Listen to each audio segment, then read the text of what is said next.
ब्राह्मणों के 6 कर्म बताए गए हैं शास्त्रों में, उनसे विमुख हो गया। वो 6 कर्म कौन से हैं?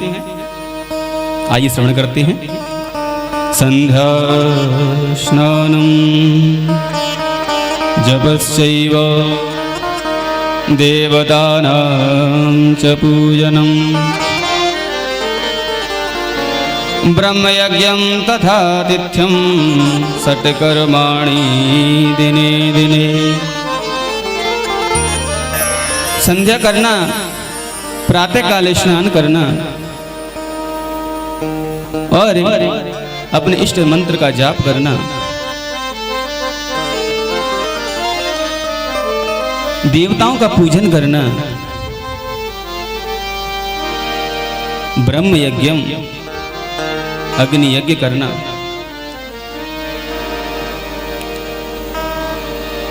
और कोई अतिथि उपस्थित आ जाए उसका सत्कार करना, ये ब्राह्मणों के 6 कर्म बताए गए।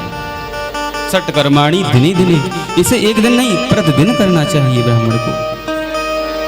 लेकिन ये देवराज इन 6 कर्मों से भ्रष्ट हो गया। एक दिन की बात है, ये ब्राह्मण जो है संध्या करने के लिए एक सरोवर के पास गया है। और संध्या करते हुए इसकी दृष्टि वहां से एक गुजरने वाली एक शोभावती नाम की वेश्या है उस पर पड़ गई। और उस वेश्या को देखते ही यह ब्राह्मण देवराज मोहित हो गया। अब वह किसी भी येन केन प्रकारेण उसे पाना चाहता है। वार्तालापेन संतुष्टा, उसके पास गया और जाकर के कहता है, सुनो शोभावती, बड़ी शोभा संपन्न लग रही हो, बड़ी सुंदरी हो, कहाँ रहती हो? तो शोभावती ने कहा, कुछ धन वगैरह है आपके पास कि वैसे ही पूछ रहे हो? तो समझ में आ गया कि ये वैश्या है, लेकिन इतना मोहित हो गया, कहता है मेरे पास बहुत धन है, आओ तो सही। और उसके साथ जाकर के छुप कर विवाह कर लेता है और उसको घर में लेके आ जाता है। घर में आकर के वो शोभावती देखती है, कर इसकी तो पहले से ही पत्नी है, माता पिता हैं घर में, ये तो सारा पैसा इन पर ही खर्च करता होगा, तो मुझे कहां से देगा?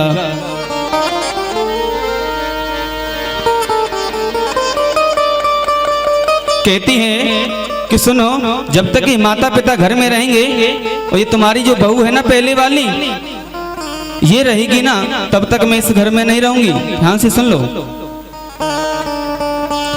उसने कहा, अरे भाग्यमान, कुछ समय बिता लो, फिर देखते हैं। आज शोभावती के रूप और सौंदर्य पर इतना मोहित हो गया है देवराज, अपनी पत्नी की भर्त्सना करने लगा, तिरस्कार करने लगा। और तो और अपने माता पिता को डांटने लगा।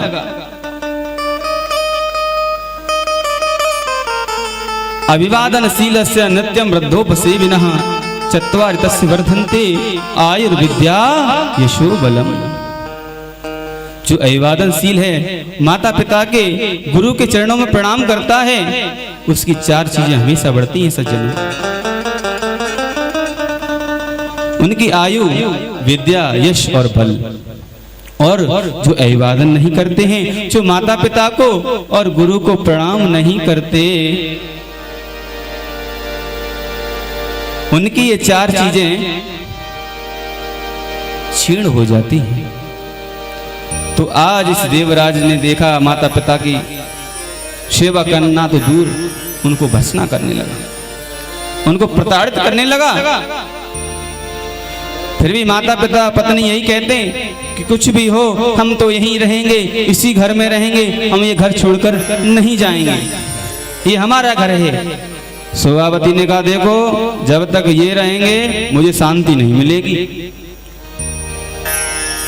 अच्छा चलो इंतजाम करते हैं। बोलिए हर हर महादेव। रात को सोते समय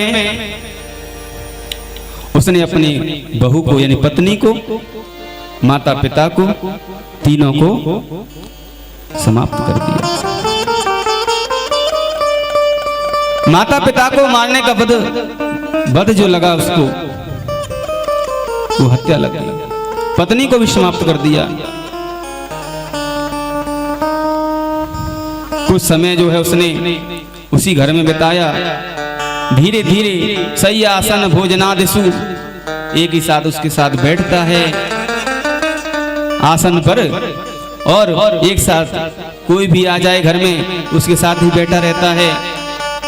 लेटा है तो लेटा रहता है, एक थाली में बैठकर भोजन करता है। कोई भी आ जाए, सब रिश्तेदार आना बंद हो गए उसके घर में। बोले ये तो किसी की शर्म ही नहीं करता है। सबने उसे त्याग कर दिया। और वैश्य का काम क्या था? केवल धन हड़पना। उस शोभावती वैश्या ने उसका सारा धन हड़प लिया और उसे त्याग दिया। अब ना उसके पास धन था, न पत्नी थी, न माता पिता थे। अब किसके सहारे उस घर में रहे? शोभावती जो वैश्या थी वो धन के लिए थी, वो भी छोड़कर चली गई। उसका लगाव उस देवराज से नहीं था, उसका लगाव उस धन से था जो उसके पास अपार संपत्ति पूर्वजों की थी। जब उस सब संपत्ति उसने नष्ट कर दी तो देवराज ने आज अपने मन में विचार किया, अब तो कुछ रहा ही नहीं।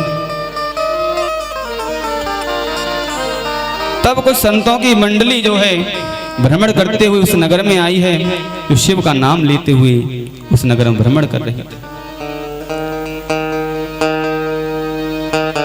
तो उनके साथ में वह देवराज ब्राह्मण घूमते घूमते झूसी प्रयाग प्रतिष्ठानपुर में पहुंच गया। अब संतों में तो हमेशा भगवान शिव का ही नाम उच्चारण होता है जी। आज संगम तट पर झूसी क्षेत्र में देवराज भ्रमण करते हुए एक देवालय पर पहुंचा और उस देवालय पर भगवान शिव की परम पावनी कथा चल रही थी। कहते हैं कि तुलसी पूरब पाप सो हरि चर्चा न सुहाए। यानी कि जो पूर्व पाप होते हैं ना जी, उनके कारण जो हरि की चर्चा है, भगवान की चर्चा है, वो अच्छी नहीं लगती। तो यह जो देवराज है ये पंडाल में नहीं गया कथा सुनने, ये तो मंदिर के बाहर ही पड़ा रहा। उसी समय इसको जो बुखार आ गया, ज्वर से पीड़ित हो गया जी।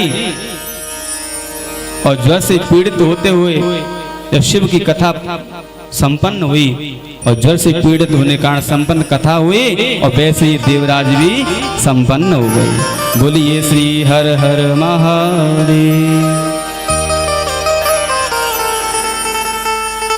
अब जैसे ही देवराज ब्राह्मण का शरीर शांत हुआ,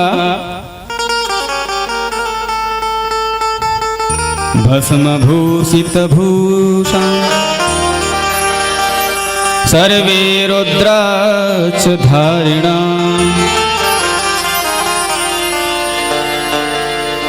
भस्म भूषित भूषितांगा, भस्म से भूषित शरीर वाले और रुद्राक्ष की माला धारण की हुई शिव के पार्षद वहां पर आ गए और उस देवराज ब्राह्मण की आत्मा को लेकर के जाने लगे।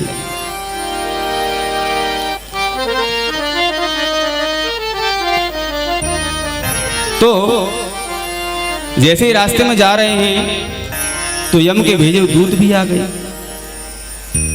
उन्होंने कहा, अरे ये तो बहुत बड़ा पापी है, माता पिता की हत्या करने वाला है, पत्नी की हत्या करने वाला है, इसे आप कहां लेके जा रहे हो? बोले महाराज ना स्वर्ग में ले जा रहे हैं ना नरक में ले जा रहे हैं।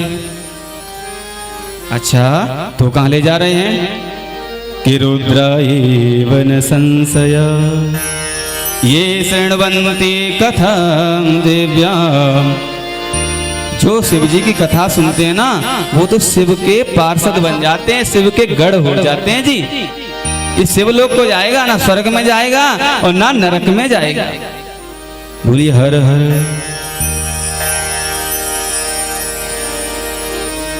देवराज ब्राह्मण को शिव पार्षद लेकर के और शिव स्वामी कैलाश में पहुंच गए और वहां ले जाकर के उसे समर्पित कर दिया है। जिसने इतने जघन्य पाप किए, अपने माता पिता को मारा, अपनी पत्नी को मारा, लेकिन इस दिव्य शिव कथा के श्रवण मात्र से उसे जो है परम गति शिव धाम की प्राप्ति हुई। बोली शंकर भगवान की जय। ओम नमः शिवाय।